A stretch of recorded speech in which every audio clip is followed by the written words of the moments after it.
Horas, salam reformanda Masiha Holongan.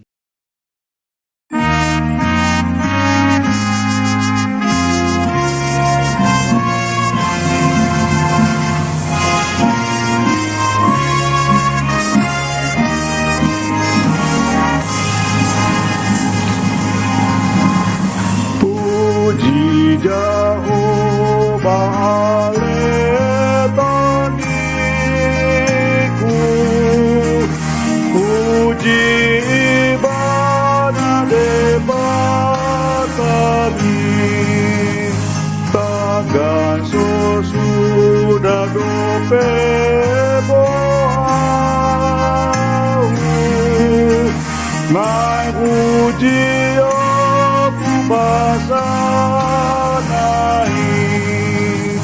sito pada giton dipe ikon dipuji sasude.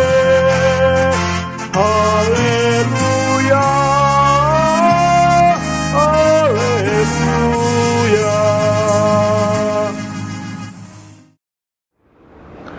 Shalom, selamat pagi Ibu Bapak, Saudara sekalian. Kembali kita bertemu dalam renungan harian pada hari ini, hari Senin 9 Maret tahun 2026. Kiranya kita boleh masuk ke hari yang baik ini dan mendapatkan berkat dari Tuhan. Dan sebelum masuk kita dalam renungan, kita satukan hati, kita berdoa. Puji syukur kami panjatkan kepadamu ya Tuhan atas hidup dan hari baru yang Kau beri kepada kami. Kami percaya itu adalah kasih-Mu kepada kami. Dan kami mau serahkan hidup kami Tuhan ke dalam tangan pengasihan-Mu saja. Ya Bapa, sebentar kami akan mendengar firman-Mu. Tolonglah kami agar kami mendapatkan pengetahuan yang benar tentang firman-Mu yang akan meneguhkan iman dan pengharapan kami. Dalam nama Yesus Kristus kami berdoa. Amin. Topik pagi ini yaitu mari bertobat. Dan nats firman Tuhan terambil dari kitab Yoel pasal 2 ayat yang ke-12. Demikian bunyinya. Tetapi sekarang juga demikianlah firman Tuhan, berbaliklah kepadaku dengan segenap hatimu, dengan berpuasa, dengan menangis dan dengan mengaduh. Di dalam bahasa Batak, alai nuangpe, ninna Jehovah, sai mulak mahamu tu au sian nasarohamuna, merdongan perpuasaon, pertangisan, dot anggu-anggu. Ibu Bapak Saudara sekalian, yang melatar belakangi nats kita pagi ini adalah suasana mengerikan bagi atau yang dialami oleh bangsa Yehuda, yaitu tanah mereka diserang oleh hama belalang. Hama belalang ini memakan seluruh hasil panen pertanian maupun perkebunan. Setiap tanaman mereka makan tanpa ada yang ditinggalkan. Sehingga ini membuat kelaparan, dan terlebih pada masa itu juga ada kekeringan yang hebat. Suasana ini jelas membuat bangsa Yehuda bersedih hati karena kondisi mereka tidak bisa memenuhi kebutuhan mereka. Mereka juga tidak bisa melakukan ibadah karena tidak ada persembahan yang bisa dipersembahkan pada Tuhan. Tetapi di samping itu, bangsa Yehuda sendiri pada saat yang sama mereka sedang krisis rohani, demoralisasi. Ya, mereka telah menjauh dari Tuhan, tidak mempedulikan lagi ibadah yang benar. Mereka tetap melakukan ibadah, tetapi lebih kepada secara lahiriah. Nah, hal ini, Ibu Bapak Saudara sekalian, kekeringan, kelaparan, dan tulah belalang ini, ya, dianggap sebagai hukuman Allah atas kemerosotan rohani dan moral bangsa tersebut. Kitab Yoel berbicara tentang itu terhadap bangsa Yehuda. Nabi Yoel menyebutkan bahwa tulah belalang tersebut sebagai pendahuluan atau sebagai peringatan akan datangnya hari Tuhan, yaitu hari penghakiman di mana Allah akan mengadili umatnya dan bangsa-bangsa.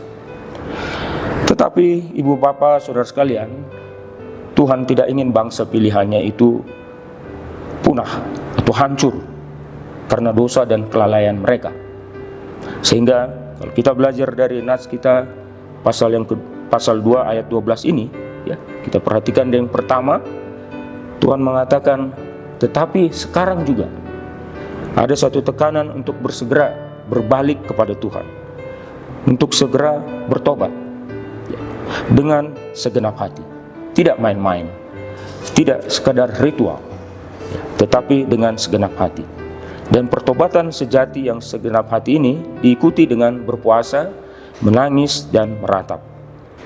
Kita bersyukur atas panggilan pertobatan ini, yaitu didasarkan pada bahwa Tuhan itu pengasih, penyayang, panjang sabar, dan setia. Dia ingin menyelamatkan umatnya dari hukumannya. Ibu bapak saudara sekalian, yang ingin kita perhatikan selanjutnya adalah kata berpuasa. Kata berpuasa di sini adalah simbol pertobatan yang bersifat batiniah yang mendalam, bukan secara sekadar ritual yang tampak luar, tetapi merupakan ungkapan penyesalan yang tulus, yang rendah hati, dan pengakuan untuk mau kembali kepada Tuhan dengan segenap hati, berbalik total kepada Tuhan dengan penyesalan yang mendalam dan hati yang hancur. Itulah yang berpuasa. Di samping itu juga dikatakan menangis dan mengadu. Menangis dan mengadu ini menggambarkan suatu ekspresi lahiriah dari pertobatan sejati yang mendalam dan bukan formalitas. Kita bisa membayangkan seorang yang menangis dan mengadu karena dosanya, tentu hatinya sudah sangat sedih, mungkin hancur hatinya, memohon pengampunan dari Tuhan. Itulah cara kita. Di samping pengakuan ataupun mau bertobat, kita juga harus menunjukkan ekspresi yang sebenarnya dari hati kita yang terdalam, hati yang hancur. Sehingga nats ini, ibu bapak saudara sekalian, dituntut ada kesungguhan hati dalam bertobat dan memohon pengampunan atas dosa dan pelanggaran kita. Nah, ibu bapak saudara sekalian, teguran bagi bangsa Yehuda ini berlaku juga bagi kita. Kita harus selalu kembali kepada Tuhan dan memohon pengampunan. Mengapa? Kita bisa jatuh dalam dosa, tetapi perlu kita ingat Tuhan adalah Allah yang kasih. Kita harus sadar kita adalah orang yang berdosa, harus mau kembali bertobat. Karena itu kita harus selalu mau kembali kepada Tuhan kapanpun. Saat kita sadar kita telah berdosa, kita mohon pengampunan, mohon penghapusan dosa. Nah, seperti pada awal nats kita dikatakan, tetapi sekarang juga. Nah, ini juga ingin saya menegaskan urgensi untuk segera bertobat tanpa menunda, tanpa ada tundaan atau tunggu dulu besok atau kapan, tidak.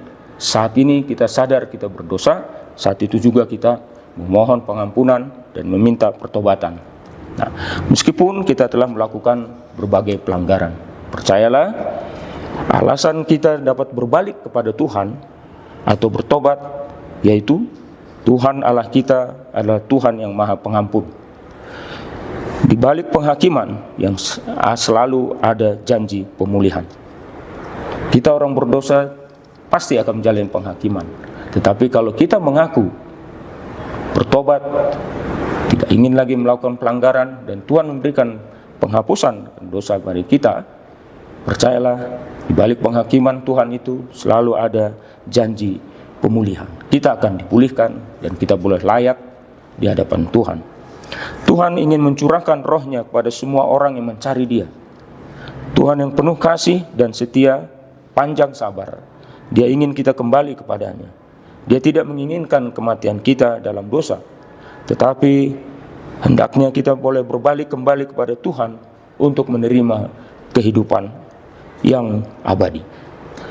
Karena itu, marilah kita bertobat mumpung masih ada waktu, berbalik kepada Tuhan mumpung Tuhan masih memberikan kesempatan bagi kita.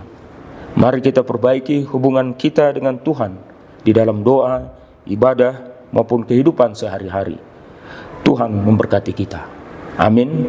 Kita berdoa. Terima kasih Tuhan atas firman-Mu yang boleh kami dengar dan renungkan. Kami diingatkan untuk memanfaatkan kesempatan yang Kau beri, agar kami mau bertobat mau berbalik kepadamu. Ingatkan dan kuatkan kami ya Tuhan, agar kami mau berbalik kepadamu, mengaku dosa kesalahan kami, dan kami mendapatkan pengampunan serta kehidupan daripadamu. Dalam Kristus kami memohon. Amin.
Bapak, Ibu, Bapak, Saudara sekalian, mari kita tutup ibadah pagi ini dengan bersama-sama berdoa dengan doa yang diajarkan Yesus kepada murid-muridnya. Kita satukan hati, kita berdoa. Bapa kami yang di surga, dikuduskanlah namamu, datanglah kerajaanmu, jadilah kehendak-Mu di bumi seperti di surga. Berikanlah kami pada hari ini makanan kami yang secukupnya, dan ampunilah kami akan kesalahan kami, seperti kami juga mengampuni orang yang bersalah kepada kami. Dan janganlah membawa kami ke dalam pencobaan, tetapi lepaskanlah kami daripada yang jahat. Karena Engkau yang punya kerajaan, dan kuasa, dan kemuliaan sampai selama-lamanya. Amin. Kita terima berkat dari Tuhan. Kasih karunia Tuhan Yesus Kristus, dan kasih Allah, dan persekutuan Roh Kudus, menyertai kita sekalian sepanjang hari ini. Amin. Demikian renungan kita pagi ini. Selamat berkarya bagi Tuhan. Tetap semangat, tetap sehat. Salam Reformanda Masiha Holongan.